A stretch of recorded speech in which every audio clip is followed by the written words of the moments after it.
Shalom, salam kamu spesial. Saya senang malam ini bisa berjumpa kembali dengan Bapak Ibu Saudara-saudara. Saya ingin mengangkat satu topik yang sedang gempar di media sosial dan saya beri judul gempar, fobia berlebihan, banner bantuan gereja untuk bencana Cianjur dicopot. Ridwan Kamil marah besar. Untuk lebih jelas mari kita akan saksikan video ini. Banner tenda bantuan dari gereja dicopot. Gubernur Jawa Barat, Ridwan Kamil akan mengambil tindakan tegas terkait adanya video viral oknum diduga pengungsi yang copot tulisan di tenda bantuan gempa Cianjur. Mengetahui adanya oknum pengungsi yang nakal itu, Ridwan Kamil langsung mengucapkan permintaan maaf. Dalam video yang beredar, ada sejumlah orang mencopot tulisan atau banner gereja bertuliskan, Aksi Kasih Gereja Reformed Injili Indonesia. Meski demikian hingga saat ini masih belum diketahui secara persis di mana lokasi dari pencopotan tulisan itu. Miris, merisaukan bantuan yang ada di daerah Cianjur pelosok dipasok oleh gereja-gereja, ucap seseorang yang merekam video, dikutip pada Sabtu, 26 November 2022. Pembongkaran, hancurkan. Tulisan gereja, gak boleh ya, kata perekam video lainnya. Sejumlah warga terlihat saling membantu mencopot tulisan yang berkaitan dengan gereja itu. Sementara itu, Kepala BNPB Letjen TNI Suharyanto menyebut, korban meninggal dunia dalam bencana gempa bumi di Kabupaten Cianjur, Jawa Barat pada Jumat 25 November 2022 bertambah 17 menjadi 310 orang.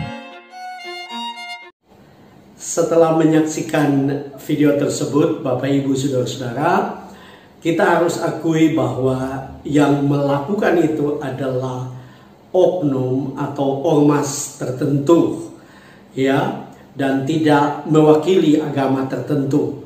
Tetapi kita senang oleh karena para pemimpin kita masih berjiwa nasionalis.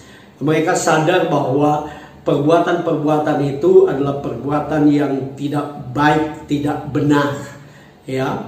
Oleh karena itu, untuk informasi yang terbaru Bapak Ibu Saudara-saudara, saya juga membaca bahwa dalam berita Kapolda Jabar, dalam judul satu berita, Kapolda Jabar mengatakan bahwa kasus pencopotan label gereja di tenda pengungsi Cianjur masuk dalam tahap penyelidikan. Kita berterima kasih buat Kapolda Jawa Barat yang sudah mengambil tindakan tegas.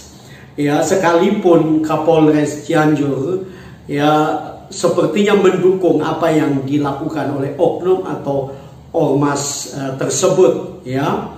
Nah, kemudian kita juga senang karena Gubernur Jawa Barat Ridwan Kamil dalam satu berita juga minta supaya polisi tindak tegas ormas copot label gereja di tenda bantuan Cianjur.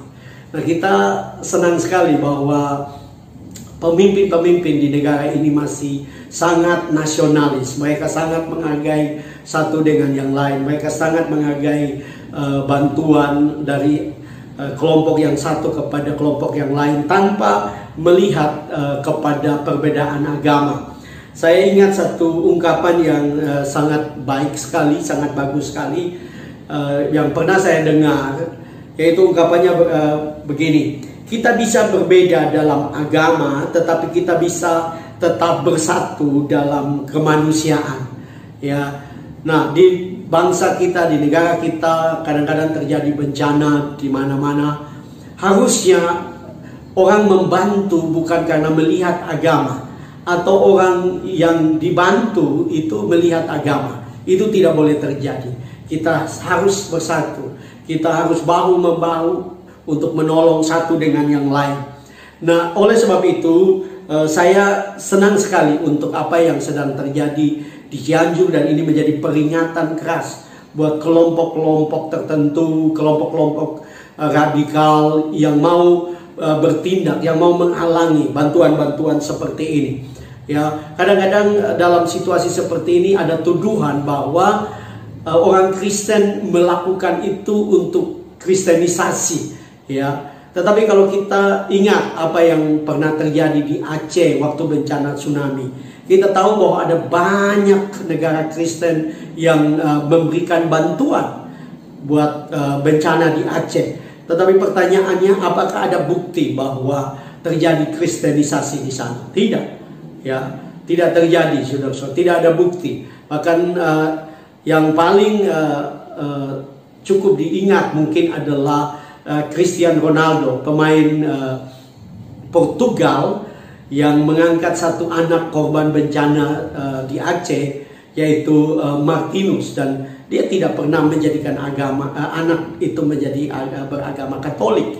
Ya, dia hanya melatih, dia hanya menolong, ya, mempromosikan anak ini, dan dia sudah menjadi pemain yang cukup dikenal. Nah, apa yang ingin menjadi pesan saya dengan apa yang terjadi di Cianjur ini? Mari kita akan belajar, saudara-saudara. Ada 3 hal yang saya ingin angkat. Yang pertama, kalau kita belajar daripada Tuhan Yesus, kita akan tahu bahwa ada prinsip-prinsip yang luar biasa yang datang daripada Tuhan kita, Yesus Kristus. Yang pertama adalah kabar baik atau memberi bantuan yang dibawa oleh Tuhan Yesus itu untuk semua orang yang menderita.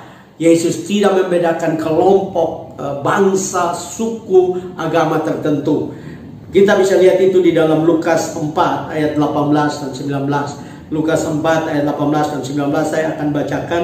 Roh Tuhan ada padaku, oleh sebab Ia telah mengurapi aku untuk menyampaikan kabar baik kepada orang-orang miskin, dan Ia telah mengurapi aku untuk memberitakan pembebasan kepada orang-orang tawanan dan penglihatan bagi orang-orang buta, untuk membebaskan orang-orang yang tertindas, untuk memberitakan tahun rahmat Tuhan telah datang. Nah, kalau kita perhatikan ini, penulis Injil Lukas, yaitu Lukas sendiri, mengutip dari Yesaya 60 ayat 1 dan 2. Dan penggenapannya adalah Kristus sendiri.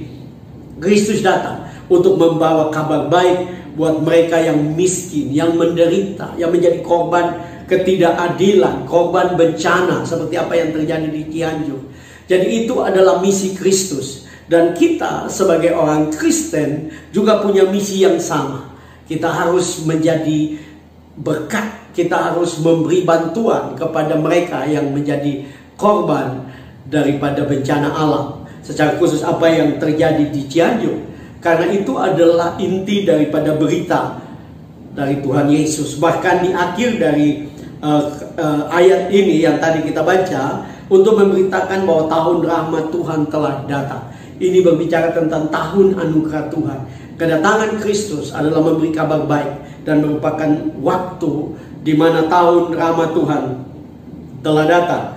Yang kedua adalah Tuhan Yesus mengajarkan kita untuk mengasihi sekalipun kita diperlakukan tidak adil. 2 Korintus 1 ayat 3 sampai 5. 2 Korintus 1 ayat 3 sampai 5.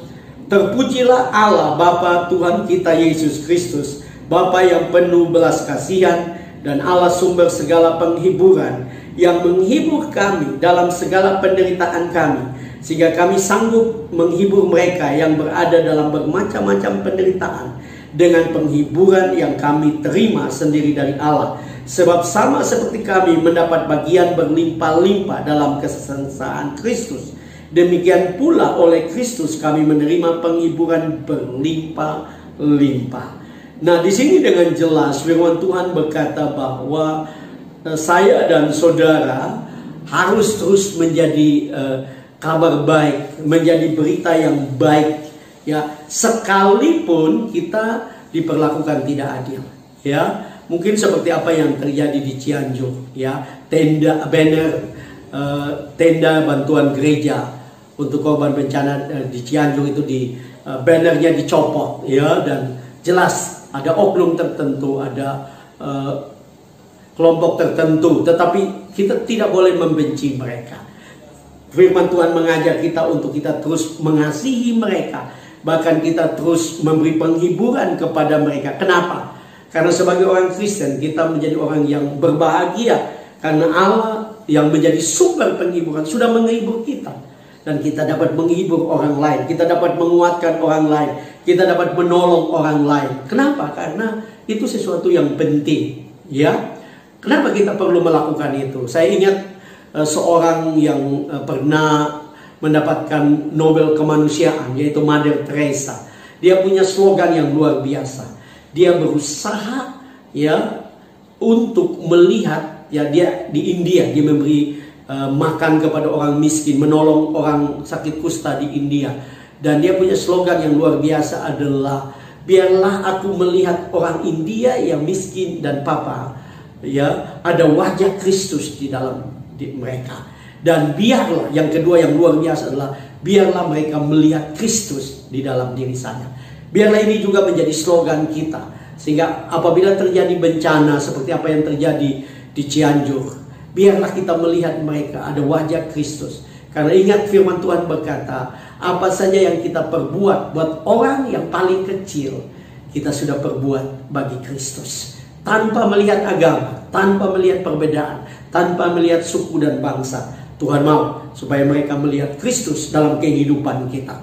Yang ketiga, Bapak Ibu Saudara-saudara, kalau kita perhatikan yang ketiga, Tuhan Yesus mengajarkan, kasihilah sesama manusia seperti dirimu sendiri. Matius 22 ayat 37 sampai 39.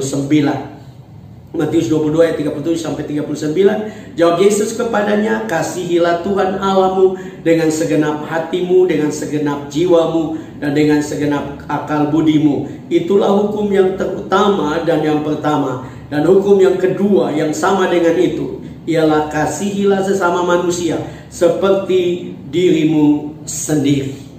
Nah, ini adalah perintah Tuhan yang luar biasa. Tuhan berbicara tentang hukum yang terutama, ya, dan yang pertama yaitu kita mengasihi Allah dengan segenap hati kita, dengan segenap jiwa kita, dengan segenap akal budi kita, bahkan dengan segenap kekuatan kita. Tetapi hukum kedua yang sama, ini luar biasa. Yesus membawa satu hukum yang baru yang disebut dengan hukum kasih.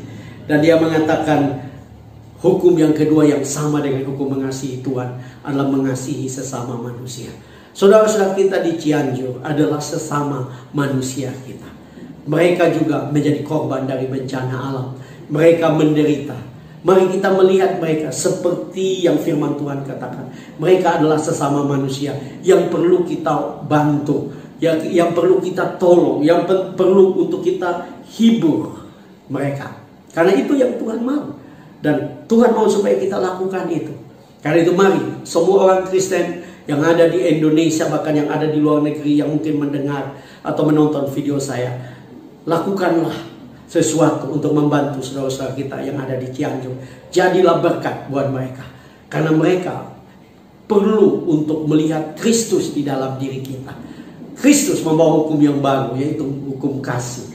Mengasihi sesama manusia seperti diri kita. Bagaimana kita memperlakukan diri kita? Kita perlu juga memperlakukan itu kepada saudara-saudara kita yang ada di Cianjur. Saya percaya, Bapak Ibu Saudara-saudara, bahwa kalau kita lakukan itu, nama Tuhan dipuji, dimuliakan. Apapun agama kita, biarlah nama Tuhan ditinggikan dengan apa yang kita lakukan.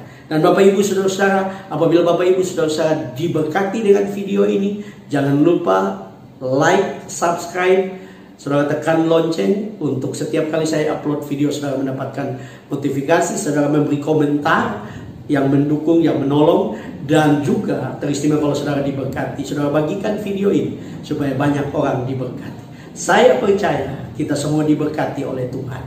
Shalom.